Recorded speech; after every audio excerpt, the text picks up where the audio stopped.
చెప్పుకుంటే సిగ్గు పోతుంది, చెప్పకుంటే శరం పోతుంది అన్నట్టే ఉన్నదట ఈ ముచ్చట. మరి లేకపోతే ఎందుల్లా రోడ్డు మీద పెద్ద కర్మ చేసుడేంది? సైకిల్ దొక్కుకునే తానికి అని సపరేట్ ట్రాక్ వేసిన రోడ్డు మీద పెద్ద కర్మ చేసుడే కాదు, సైకిల్ దొక్కేటోళ్ళతోని లొల్లి పెట్టుకొని బెదిరిస్తున్నారంటే వీళ్ళ రుబాబ్ ఎట్లున్నదో చూడుండ్రి.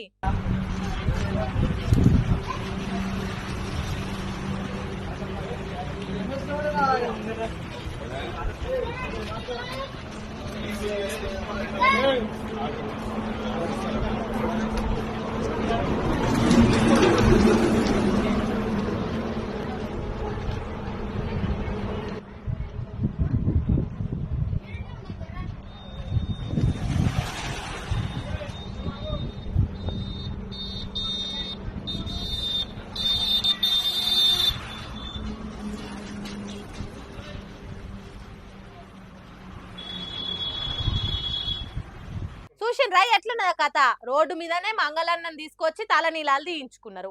ఎట్లున్నాయో చూడుర్రి, గుండ్లు నిగనిగలాడుతున్నాయి. అక్కడితో ఆపకుండా పెద్ద ట్యాంకర్ తెప్పించుకొని అదే ట్రాక్ మీద తానాలు చేసిండ్రట. ఇదంతా మన రాజ్యమే, ఇష్టం ఉన్నట్టు చేయండ్రి, ఎవడొద్దంటాడో నేను చూస్తుంటా అన్నట్టు చేసిండ్రట. సర్కారోళ్ళు జిహెచ్ఎంసీ ఆఫీసర్లు ఊకుంటారు కావచ్చు, కానీ ప్రతిరోజు సైక్లింగ్ చేసేటోళ్ళు ఊకోరు కదా.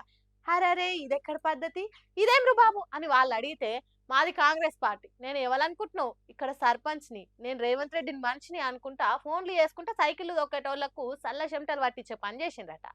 ఇక్కడ ఏదో గడబిడ అవుతున్నదని ఎవరో వీడియో తీస్తే ఈ కళాఖండం మనకంట పడింది. సరే కావచ్చు, సీఎం రేవంత్ రెడ్డి మనిషే కావచ్చు, లోకల్ సర్పంచే కావచ్చు, కాంగ్రెస్ పార్టీ కార్యకర్తే కావచ్చు, కానీ ఇట్లా రోడ్ల మీద పెద్ద కర్మలు చేసుడేంది?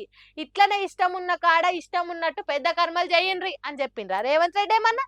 ఎందుకయ్యా ఉత్తుత్తగా రేవంత్ రెడ్డి పేరు వాడి పరువు తీస్తావు అని అనుకుంటా పోయినరట ఈ అద్భుత దృశ్యాన్ని చూసిన జనాలు.